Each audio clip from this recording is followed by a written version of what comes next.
Welcome back to 1914, fellow armchair generals. This is Gamer 1745 with my continuing playthrough of Strategic Command World War I, the March on Paris DLC.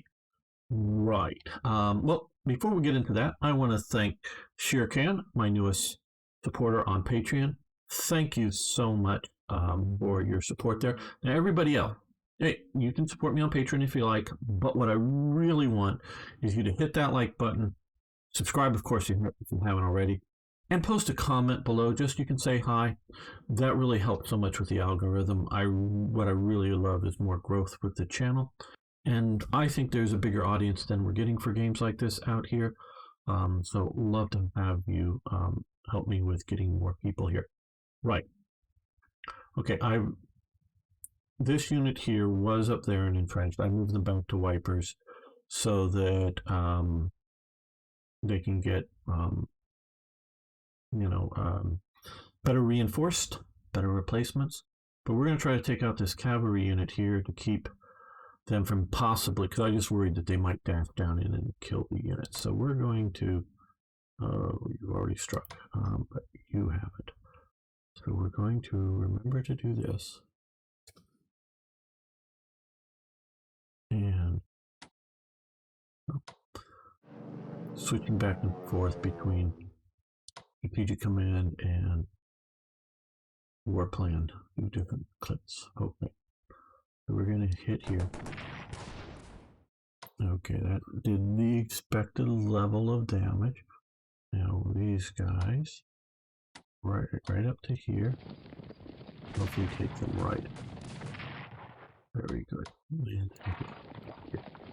Now, I want to thank all and multiple people's advice on playing the game. It really does help.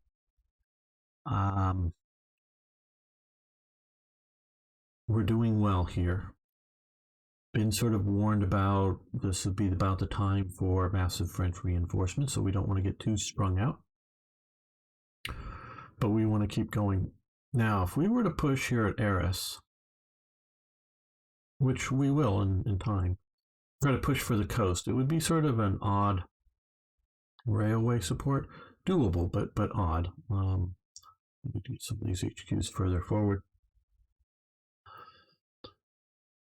But what I think we should see about doing is just pushing straight up to Calais to...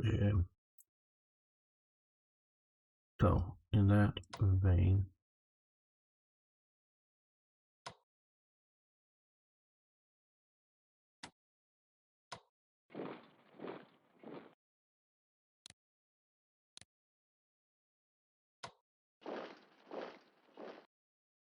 we're going to do it my careful sort of way, move up in the current.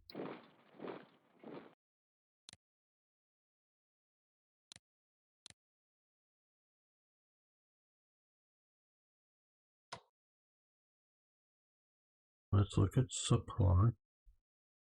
I'm really sort of worried right about it. Okay, so that can probably be enough supply to sustain us. So, just wanted to see if we were going to bounce it. Anybody didn't look like it. Yeah. Okay, they're not entrenched. There may be a unit here, but I don't think we're going to spring up and get a huge assault wave. Next turn, we might, but I don't think so. They can come to here. I'm going to think about that for a minute. They're going to move up along the railway, which will afford them the greatest variety of pushing up.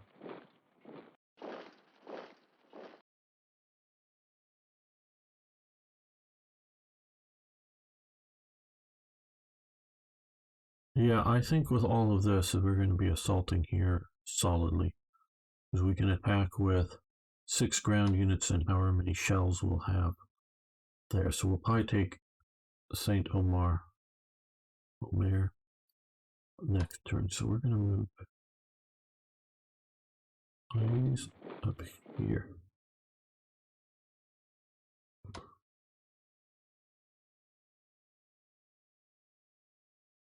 I think that next. The garrison can't attack. Get down to here. The HQ can't. So we're going to mop these up, which will free up all of that.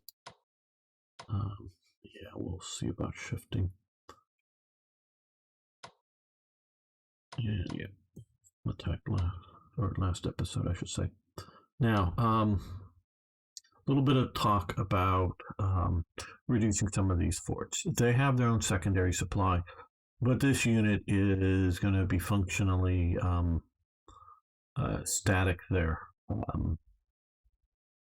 I don't know if it would remain so if we had 0 units around it, but I don't really think it's going to move anywhere. Now, so we have a division, 2 detachments. I think we'll see about moving these guys. Well,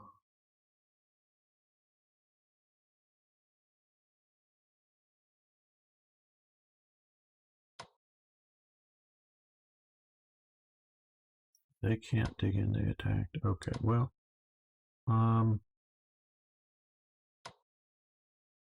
yeah, we're gonna risk moving it.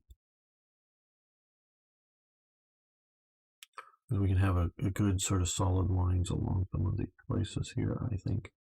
Now, here, of course, Verdun.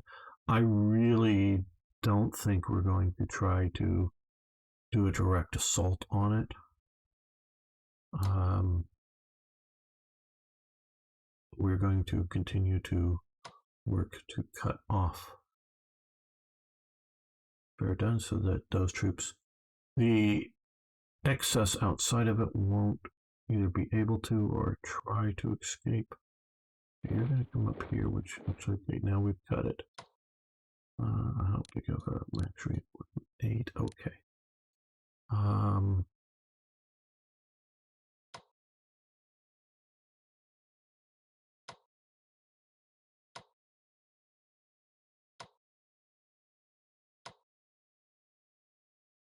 If we move up to here, we'll be behind the river, so that will help us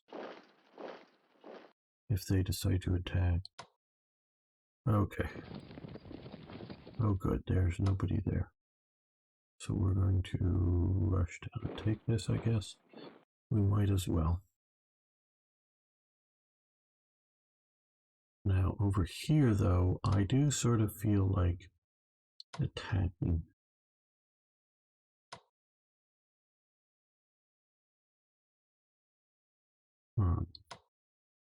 Okay, they'll be able to move up and retreat most likely.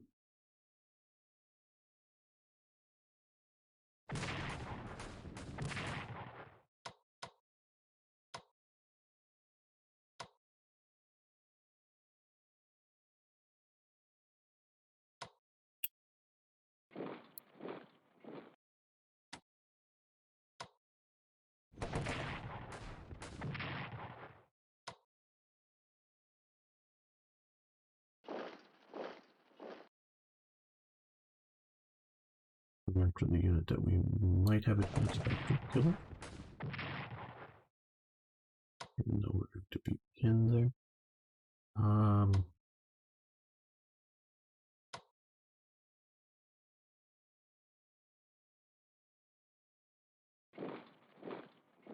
Moving up to an infrared just to sort of threaten them.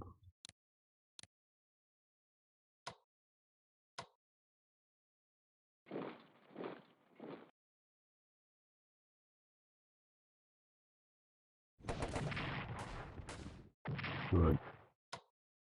And they can retreat back to their movements. Okay, so the only one that's fairly vulnerable is here. Now I think Epinal will need to fall to do this somewhat successfully here, but we'll see about that. If they can't move any further forward.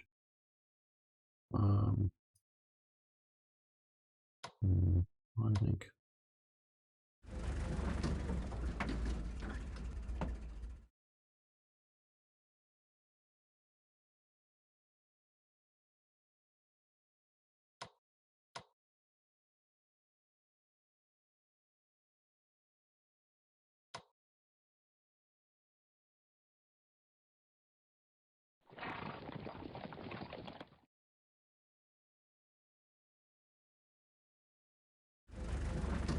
Okay, well, our artillery piece up here. I'm not forgetting that this is where the weight of our attack is going to be, but I think we can operate it.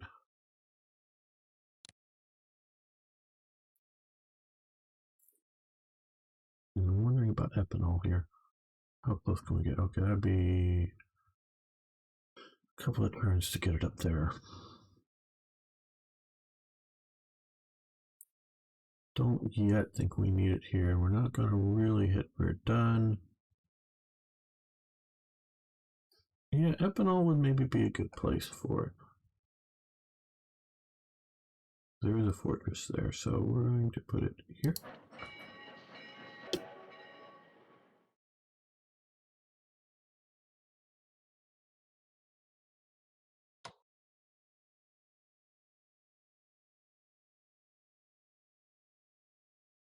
But we can take that. That'll really sort of collapse this area of defense. So I think marching down this way will be the key, quickest key to advancement.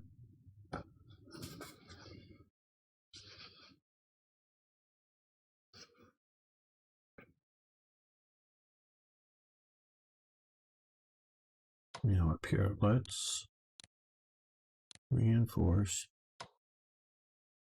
Just not good enough. We'll get these reduced down and then we'll be able to push along there. I think all these are, yeah. Right, I don't think there's anything we can build, but let's just look. We still have 2 more infantry divisions coming.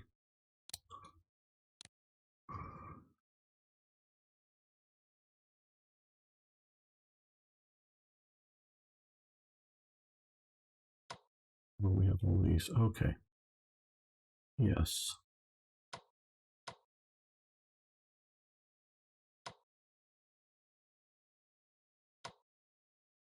Maybe we should be heading there this turn. Yep.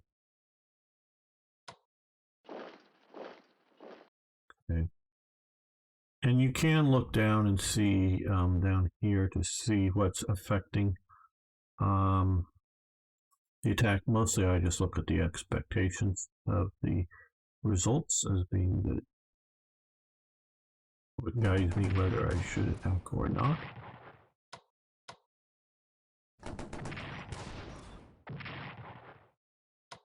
Here we're going to move this way. These guys are going to come up here and hopefully take that. Very good.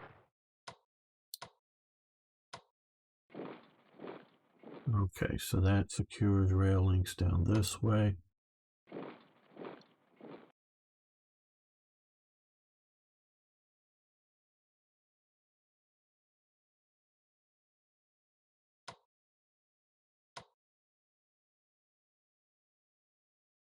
I think movement more than confronting them at the moment is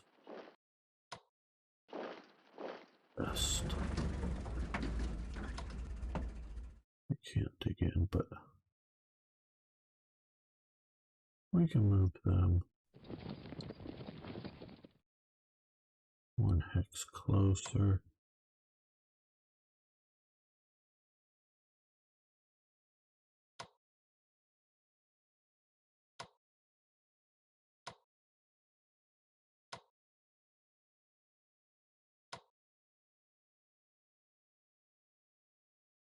They can move down here and then in. I think that'll be the good path of doing so. They only have 3, they have 3, they have 3, so they can't get next to and entrench.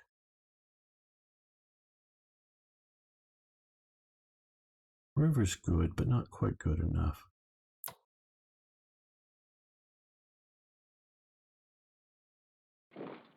It's the mud part of the problem.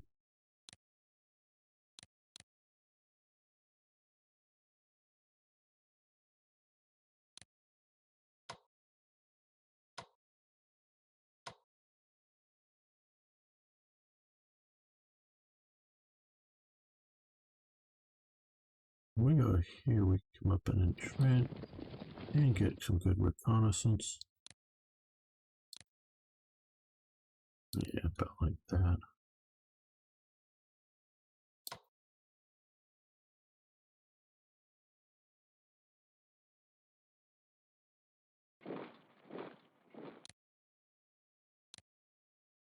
I know I'm acting all intimidated, but we're cautious or something.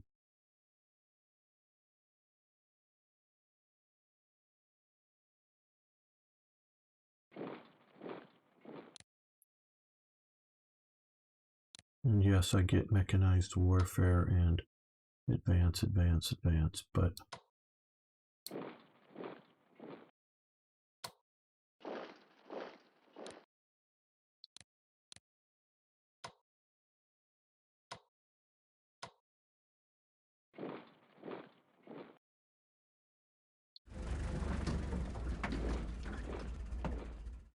we can come. I wish there was one more intermediate.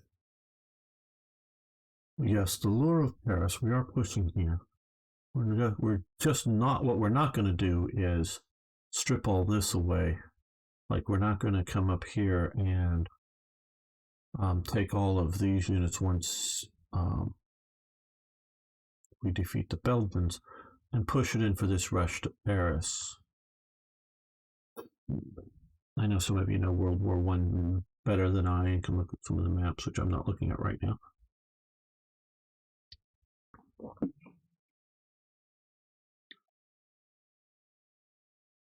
Yes, if you take Paris, not just like with one division, get there and sort of get cut off and surrounded, but you do a mass movement into here,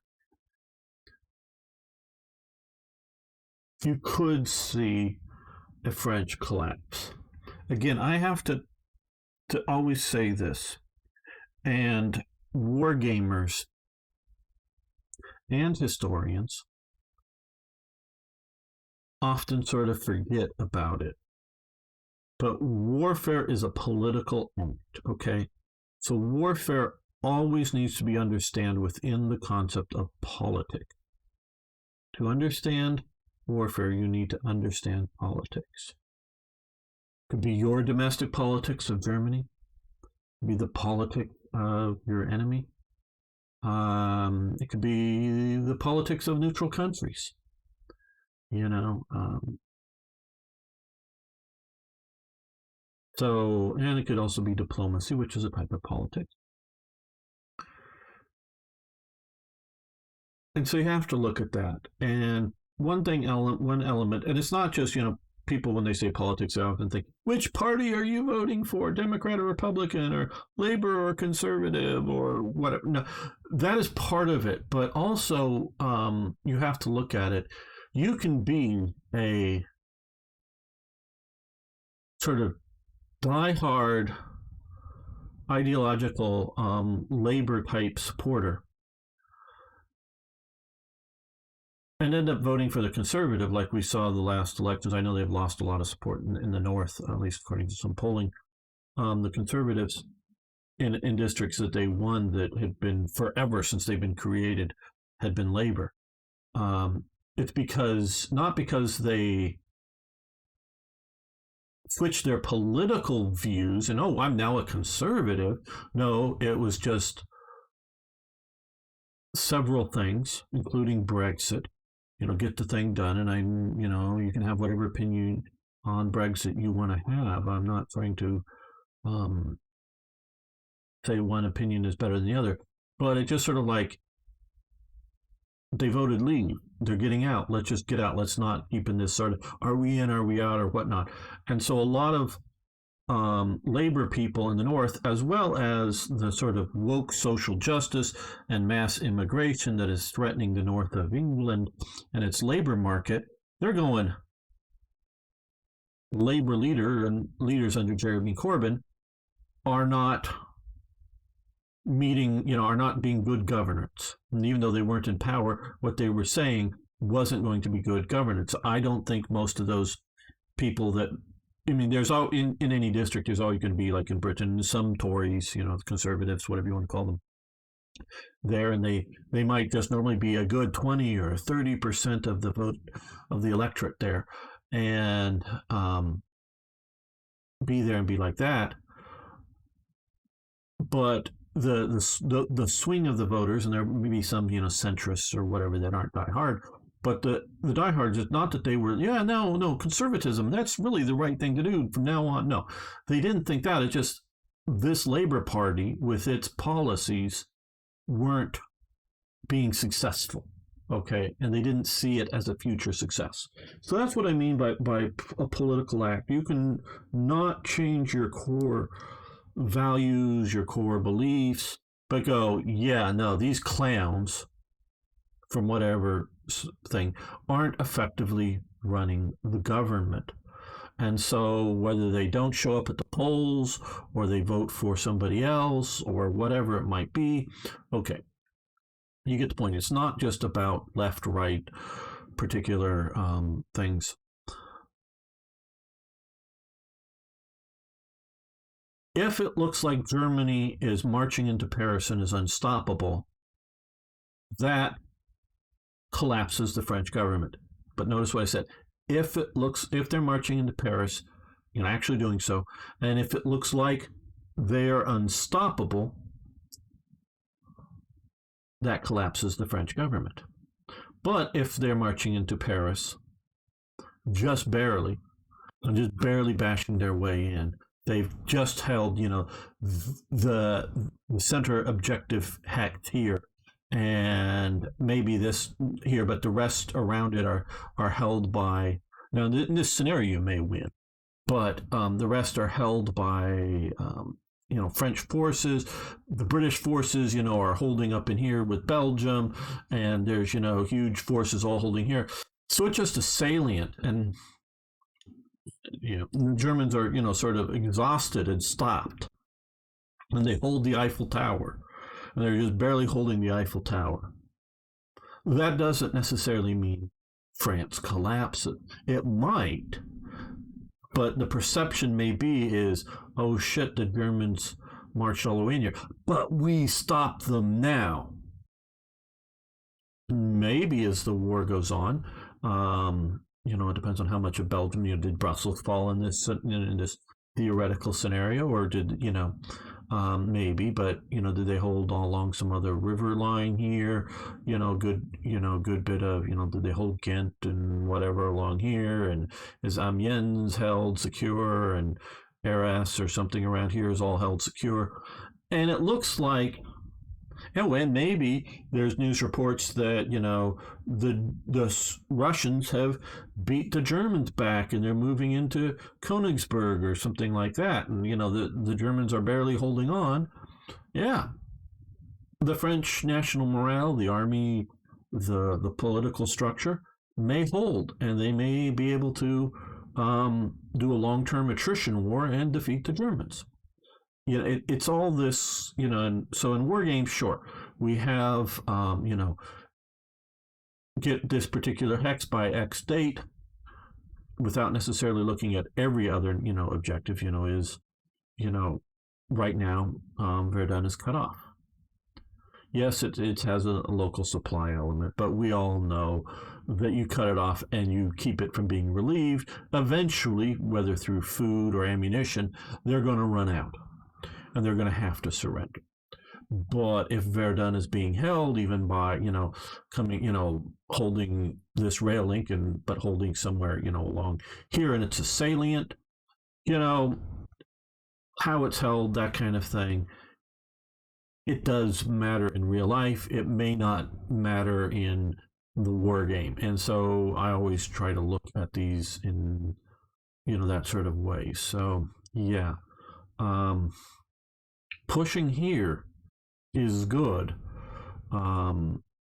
Stripping away to minimum defensive force around here just to keep them sort of honest, if you will, holding Verdun, fine. Then we should push the lure of Paris is good here. But I think so long as we can also push on these other fronts without pulling away, because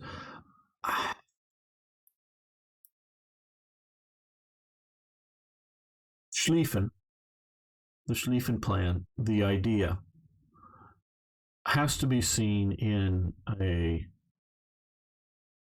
post-Napoleonic but pre-mechanized properly warfare.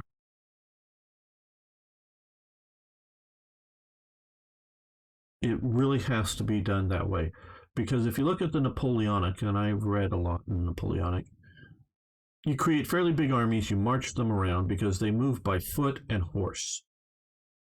You march them around. You can't leave them in one place too long because you can't feed them very long. So you have to keep them moving, or you have to spread them out. And so there you can march into Paris because, yeah, it's marching towards Paris. It doesn't need to hold the whole front. Where a mechanized war army has the speed and velocity, and by mechanized, I mean by automobiles of some sort. It has a speed and velocity of movement and supply, and it can come in and smash its way in. These divisions here move by foot, human and animal, and rail. And it's not just move as in how these units move around the map, but how they move their continuing supplies. So, and of course, we operate the division here and get them shifted around. But even if you're not doing that element, yeah, they all have wagons, but the supplies are moved from here, and then move to here, let's say, or somewhere by rail, and then this last little bit by wagons. And so you can have these. You have to worry about the broad front. It's not just, what Paradox does fairly well is move big death stack armies. The Grand Armée as it's marching around. You can go, oh yeah, you move the Grand Armée, marches into Paris, take Paris, yay, you've won, because you don't have to hold or take everywhere else. Here, it's different. It's industrial. I guess to a point is,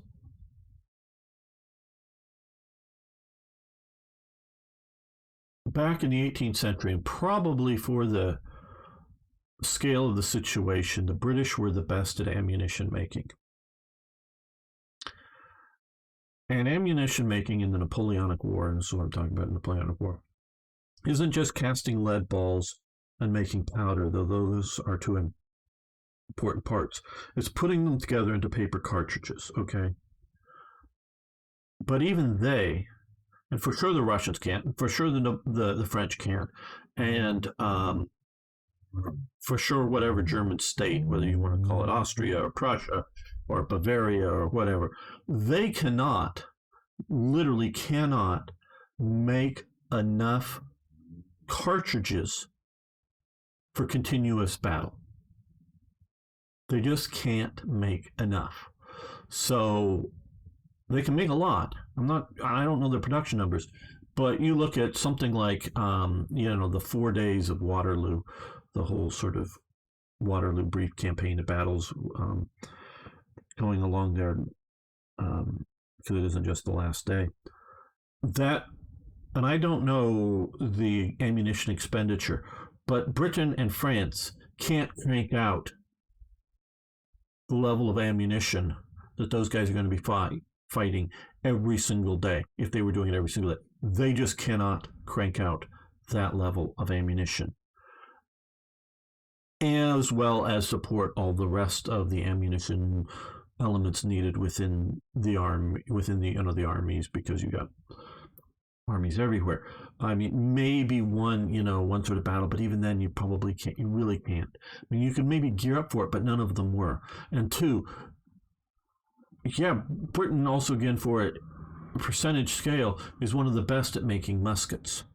They're supplying huge numbers during the Napoleonic War, huge numbers of muskets to people like the Spaniards to fight the French, as well as supplying themselves, as well as supplying other countries with muskets and ammunition and other things. But on the scale of production and wreckage of rifles alone, in this war. In the Napoleonic era, you can't keep up with that scale. And the only reason really Britain can be such the musket supplier to the world that it was is during peacetime, they would crank out at a production rate, I don't know exactly, but a decent one, of musket barrels and the locks. The lock is the element, where you have, the cock that you pull back, the frizz in that hole, but it's the internal sort of spring lock mechanism. They crank out those things during peacetime and just put them away. When sort of war happened, what they would do is they would send all those locks and muskets out to various workshops, and they would build muskets out of them. And so, putting casting the trigger guards and putting the trigger mechanisms, that's just a little thing. All of that, doing the woodwork, making the musket, that's all fairly expensive, manpower kind of production. But it's not either the technical difficulty of making that lock or the technical difficulty of making that musket barrel. Those were two things that were significant technical difficulties that were specialized. So they would have stores of these that they would build up over time, because you don't need huge numbers of them normally.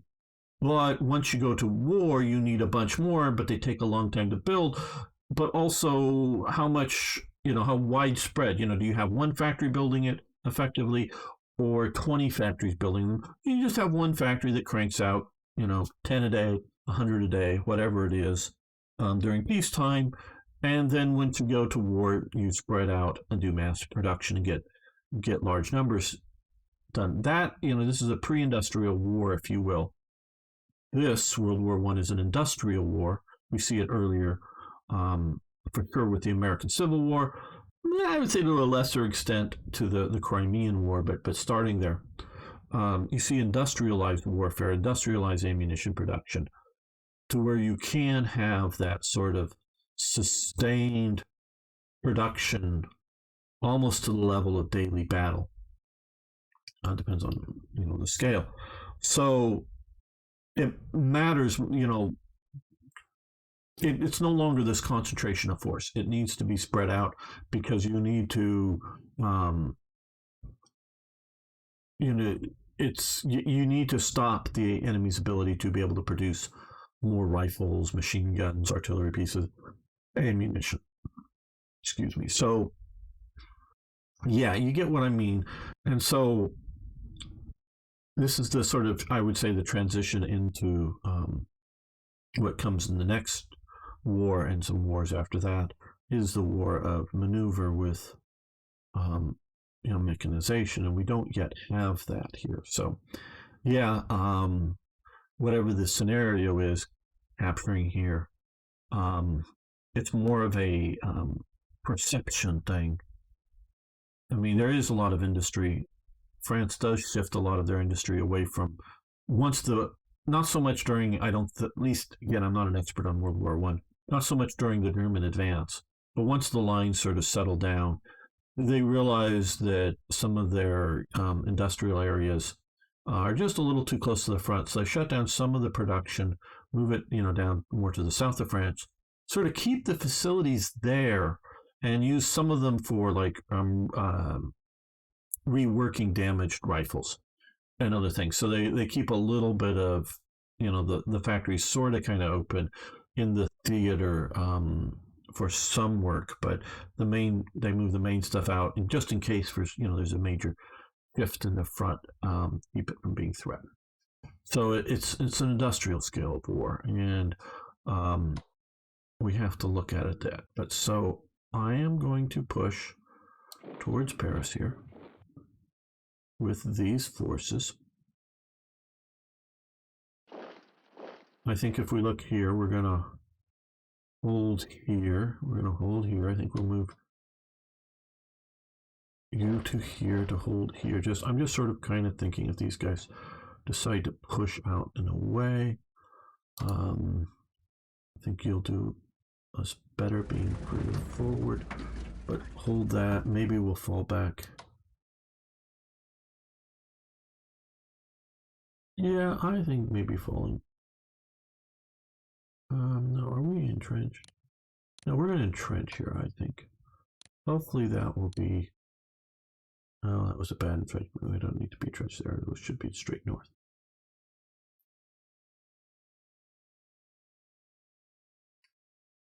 So yeah, so that's just why I'm not like lunging, but even if I could for here, just because we're going to take here. Any of these could be reinforced. No. No. Okay. Just the changing nature of warfare. And so Schlieffen was writing in the beginning of this sort of transition era and was very much taking railway into accounts into his push. And so it wasn't meant to be a drive to Paris and surrounding Paris like in the Franco-Prussian War, and all we got to do is reduce Paris down and keep any relief attacks coming from Paris. Once we get Paris, then we'll be able to force the French into some sort of negotiated settlement. It's not, and you have to look at it again from a political standpoint. Yeah, it's not like France, whether we're looking in the Franco-Prussian War, it's not like France is disappearing. It's the borders shifting and changing. It's not, it's not the life or death of your country. So once you get to a point that you're no longer really able to, do serious damage to the enemy, yeah, it's probably best to do a negotiated settlement and then see where you go from there. In the future, it's not an existential crisis for your nation on the scale of Paris. Might be for a place like Belgium or something, but not for France. Okay, well, let's give the Entente their turn. Well, they get the benefit of mud up north. I think that's only going to benefit them. And they moved into Arras. Probably stupidly, but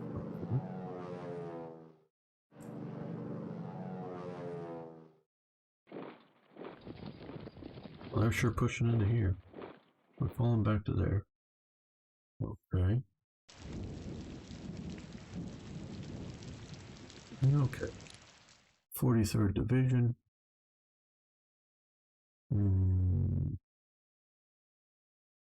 Yeah.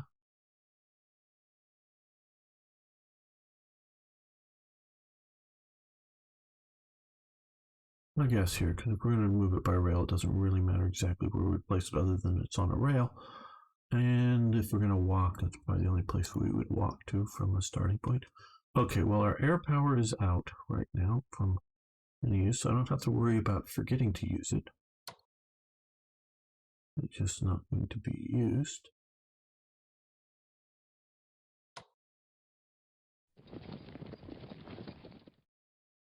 Well, we can see that Belmont. Okay, well, that's doing a fairly good job at cutting rail links. You can see to here the soul. Okay.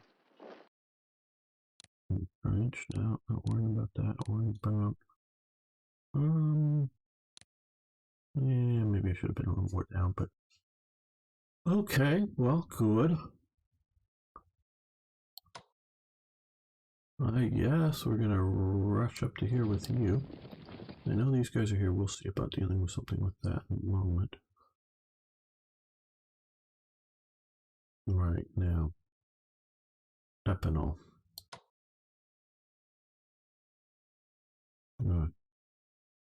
Okay, then you can come to you. Or take this turn. Oh, they're just not getting a good enough supply. Okay, you can come to here. Right.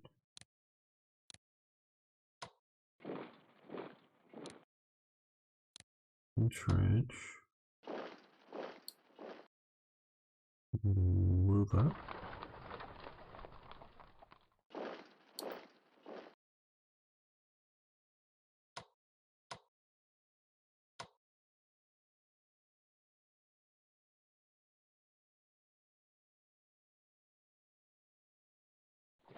Here, move in and right. No, so we want to look straight down.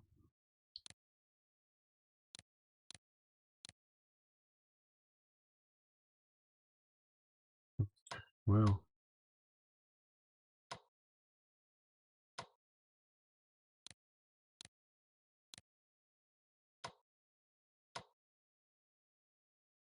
it's going to take another turn or more there.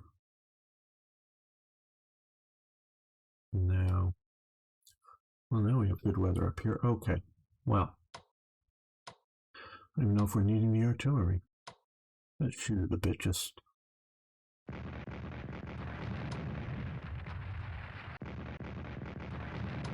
because we're here and we can.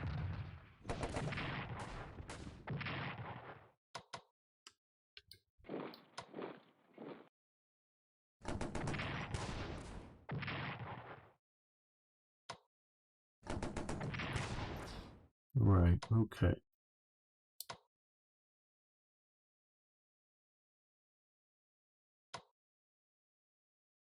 Let's move you in and entrench.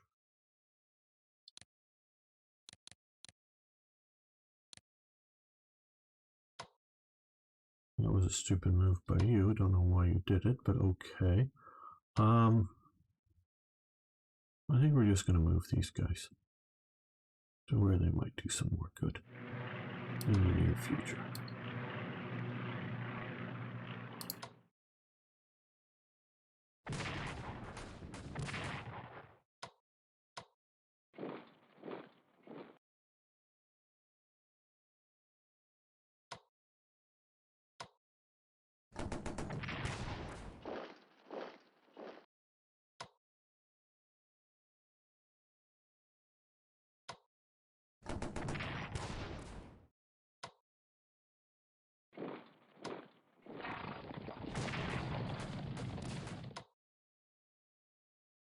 You guys.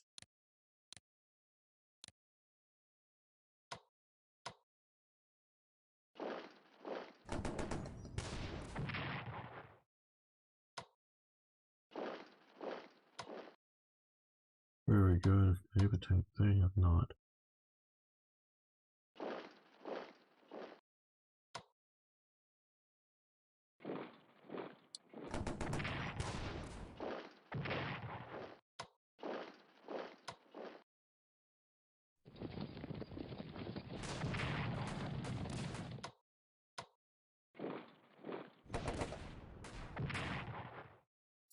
Well, there we go.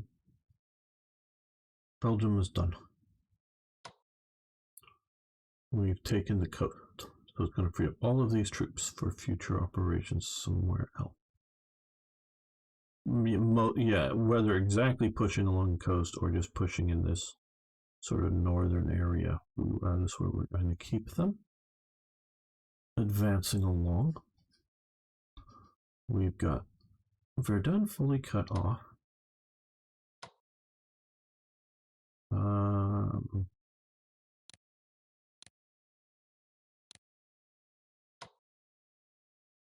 No, it's just a detachment.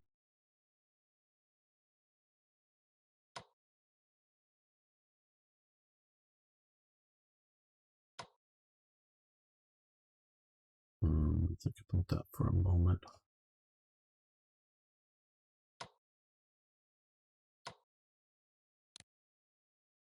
Okay, so what we're going to do is we're going to swap these two out.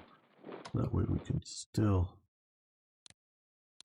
fully reinforce these guys and use these other ones. Well, maybe not. Okay.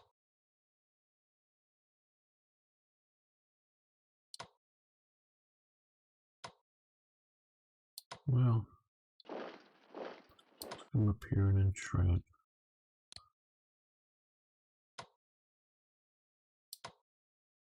We're going to come up and, yes, entrench, even though they'll be right next to the fortress.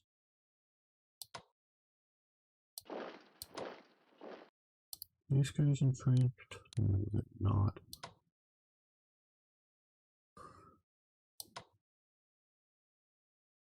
Okay, they'll entrench just to keep.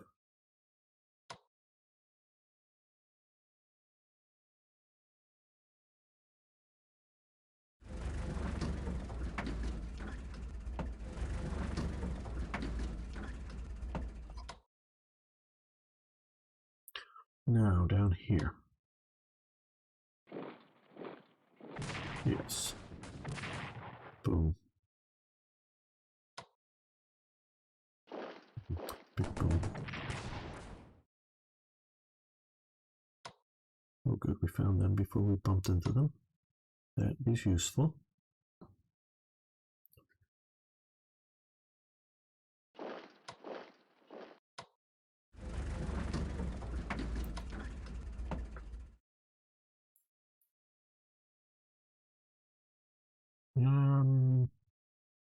Yeah, let's move this way.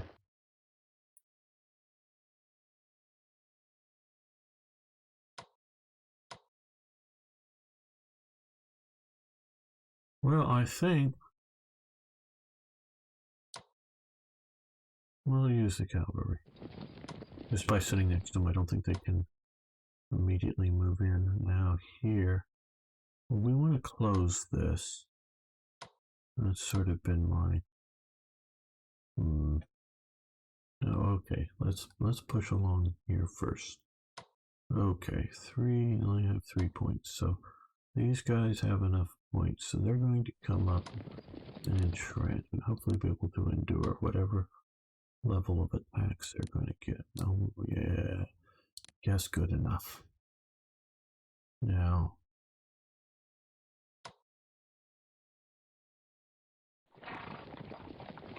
okay, well, think they're going to entrench. Okay, let's entrench.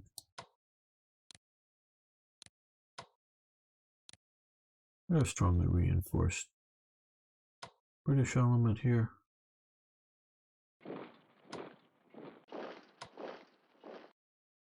I'm going to have to bet there's somebody down there, so we're going to entrench like that. But we can see that there's nobody there.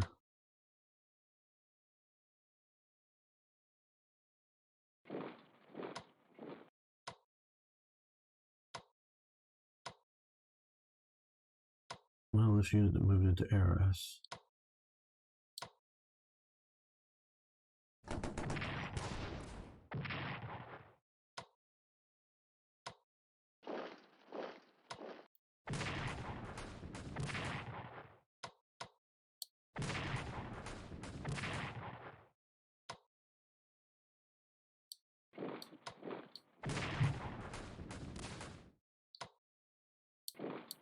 They're going to entrench.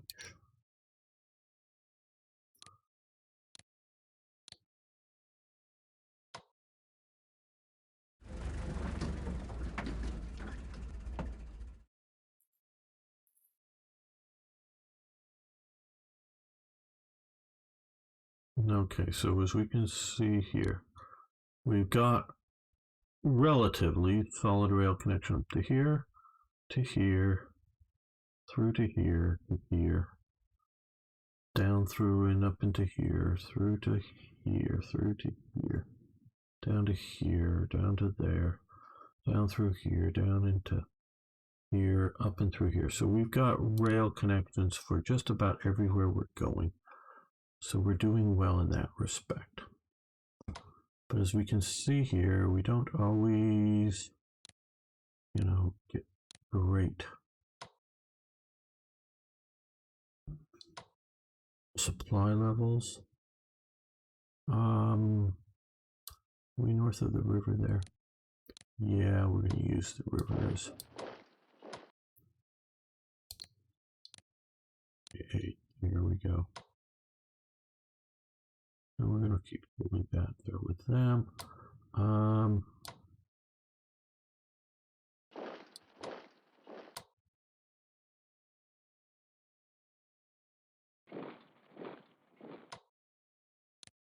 This is just to make it too many sides for them to try to be dug in on all of them at the same time. We're going to look here and then thread.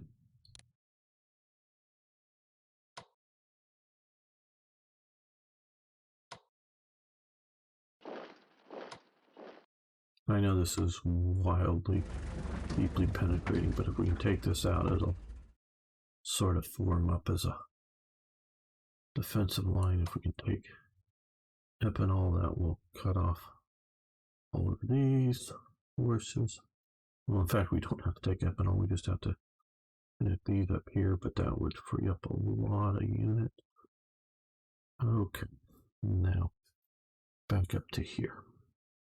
Okay, these forces are all in fairly good shape.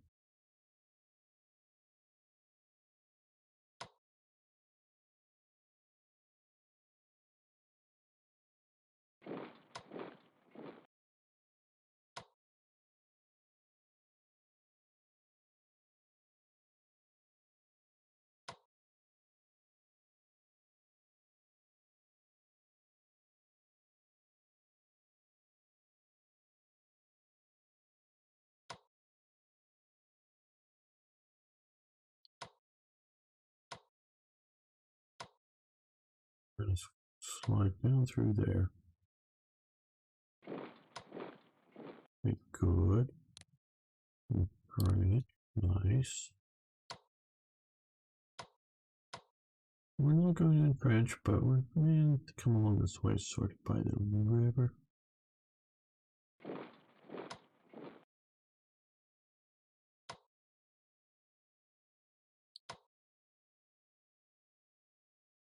Yeah, these guys are going to put in the trench.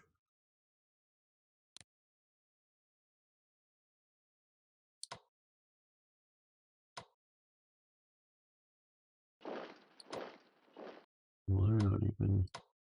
Nobody's there. This point on because.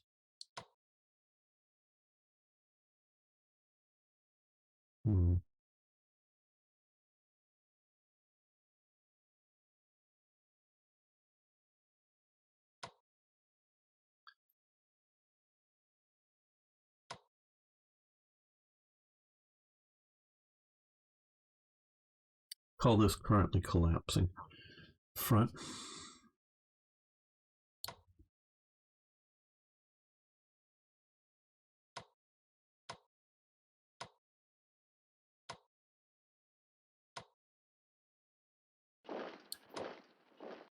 You just want to trap and overwhelm everybody.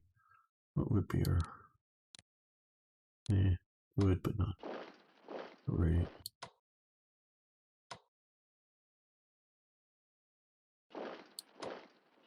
And then that way.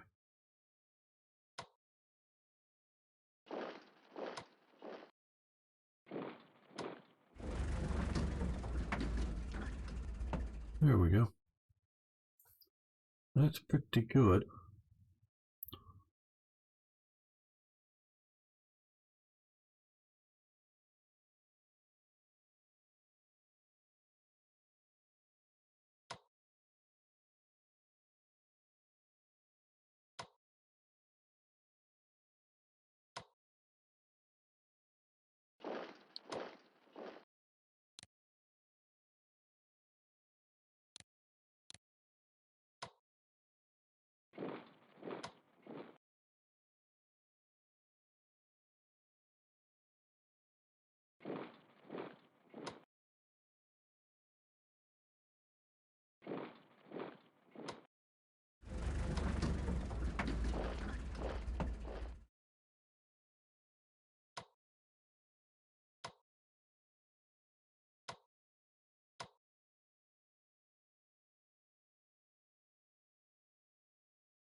Okay.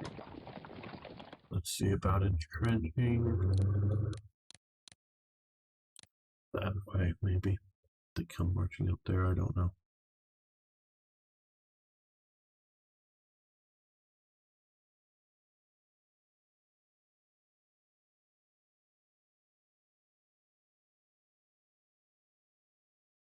Well, I think we're going to end the episode here. I want to thank you all so much for making it this far. I really do love everyone who does. See you again for more, yes, even more historical gaming.